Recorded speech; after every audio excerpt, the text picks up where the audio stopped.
उत्तराखंड का भू कानून बीते 23 सालों में कई बार संशोधित हुआ। 2002 में तत्कालीन मुख्यमंत्री एनडी तिवारी ने इसे पहली बार लागू किया था। फिर 2004 में इसे और सख्त बनाया गया। 2007 में बीसी खंडूरी सरकार ने भू कानून में कुछ और बदलाव किए। फिर वहीं 2018 में त्रिवेंद्र सरकार ने भी औद्योगिक निवेश को बढ़ावा देने के लिए इसमें छूट दी। लेकिन अब 2025 में धामी सरकार ने इस कानून को और अधिक सशक्त बनाने के लिए कल यानी 21 फरवरी को उत्तराखंड के विधानसभा में इसे पुनः संशोधित किया और इसे पारित किया।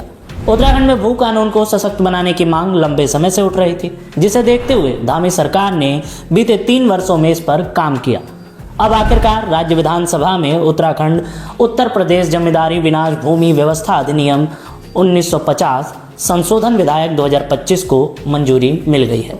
मुख्यमंत्री पुष्कर सिंह धामी ने सदन में विधेयक प्रस्तुत किया और इसके संशोधनों की जानकारी दी। मुख्यमंत्री ने बताया कि इस कानून में बदलाव का मुख्य जो उद्देश्य था वो ये था कि राज्य की भूमि को भूमाफियाओं से बचाना था और अनियंत्रित तरीके से भूमि उपयोग को भी रोकना था।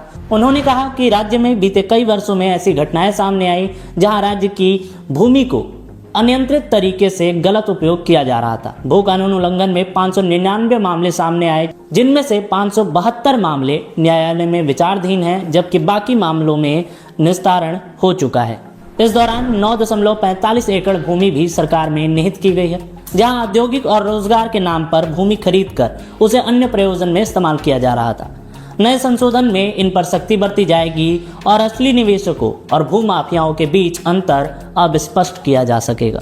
तो वहीं 2022 से ही सरकार ने इस पर काम करना शुरू किया था। एक समिति गठित की थी जिसमें 5 सितंबर 2022 को अपनी रिपोर्ट को उन्होंने सरकार को सौंपा था। समिति ने सशक्त भू कानून को लेकर 23 सिफारिशें की थी, जिनका अध्ययन करने के लिए एक उच्च स्तरीय प्रवर समिति भी बनाई गई थी।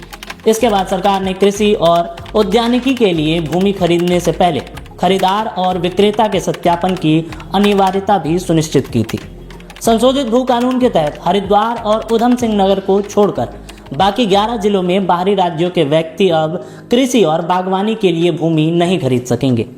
साथ ही नगर निकाय क्षेत्रों को छोड़कर और अन्य क्षेत्रों में बाहरी राज्यों के व्यक्ति जीवन में केवल एक बार ही 250 वर्ग मीटर तक की जमीन खरीद सकेंगे, वो भी आवासीय प्रयोजन के लिए। लेकिन इसके लिए भी उन्हें शपथ पत्र देना अनिवार्य होगा। औद्योगिक प्रयोजन के लिए जमीन खरीद के नियम पहले जैसे ही रहेंगे। इसमें हरिद्वार और उधम सिंह नगर में कृषि और औद्यानिक भूमि खरीदने के लिए जिलाधिकारी के स्तर पर नहीं बल्कि शासन स्तर पर अनुमति लेनी पड़ेगी। संशोधन के तहत भूमि का उपयोग तय प्रयोजन के अलावा अन्य कार्यों में किया जाएगा तो उसे भू कानून का उल्लंघन माना जाएगा और उस पर कार्रवाई करते हुए उस जमीन को सरकार द्वारा निहित भी कर लिया जाएगा।